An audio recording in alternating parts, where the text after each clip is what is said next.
Hi పిల్లలు, నేను మీ నేస్తం టింకూని. మీకు ఈరోజు ఒక కథ చెప్పటానికొచ్చాను. కథ పేరు సింహం ఆలూక స్నేహం.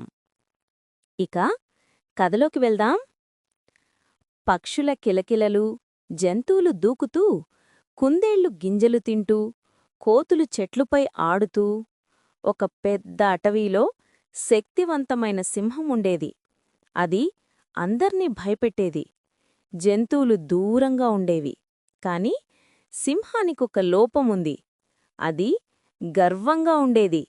తనకంటే చిన్న జంతువులను తక్కువగా చూసేది. ఒక చిన్న ఎలుక ఆడుకుంటూ ఉండగా సింహం శరీరం పైకెక్కుతుంది.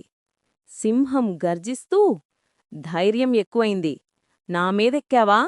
ఇప్పుడే నిన్ను తినేస్తా. ఎలుక వణుకుతూ, రాజా, నన్ను వదిలేయండి. నేను చిన్నవాడినే, కాని ఒకరోజు మీకు సహాయం చేస్తాను. సింహం నవ్వుతూ, నీలాంటి చిన్నవాడి సహాయం నాకా? సరే, వెళ్ళిపో, నీ ప్రాణం వదిలేశాను. పక్కనున్న కోతి, జింక, నక్క ఇలా ఎలుకని ఎగతాళి చేస్తాయి.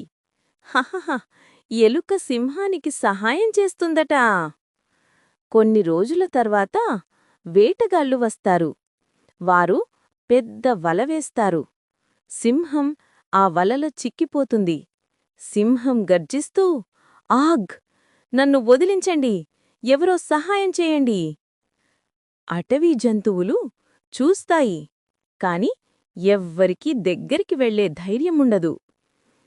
ఎంత బలమైనవాడైనా కష్టసమయంలో సహాయం అవసరమే. ఎలుక శబ్దం విని పరిగెత్తుకుంటూ వస్తుంది. రాజా, భయపడకండి, ఇప్పుడు నా వంతొచ్చింది. ఎలుక తన చిన్న పళ్లతో వల తీగలు కొరికి తెంచేస్తుంది. చివరికి సింహం బయటపడుతుంది. సింహం ఆశ్చర్యంతో, చిన్నదైనా నీ సహాయం మహాపెద్దది, నువ్వు నా ప్రాణం కాపాడావు. ఎలుక చిరునవ్వుతో, ఎవరినీ చిన్నవాడిని తక్కువగా చూడకూడదు రాజా. అటవీ జంతువులంతా ఆనందంతో చప్పట్లు కొడతాయి. కోతి, జింక, నక్క అందరూ ఎలుకని పొగుడుతారు. మేము నిన్ను ఎగతాళి చేశాం, కాని నువ్వే నిజమైన హీరో. సింహం అప్పుడు, ఇప్పటినుండి నేను ఎవ్వర్నీ తక్కువగా చూడను, మనమందరం స్నేహితులం. ఆ రోజునుండి సింహం వినమ్రంగా మారింది. ఎలుక, సింహం గొప్ప స్నేహితులయ్యారు. నీతి: చిన్నవాడైనా ఒకరోజు పెద్ద సహాయం చేయగలడు. అందుకే ఎవ్వరినీ తక్కువగా చూడకూడదు. ఓకే, బాయ్ పిల్లలు.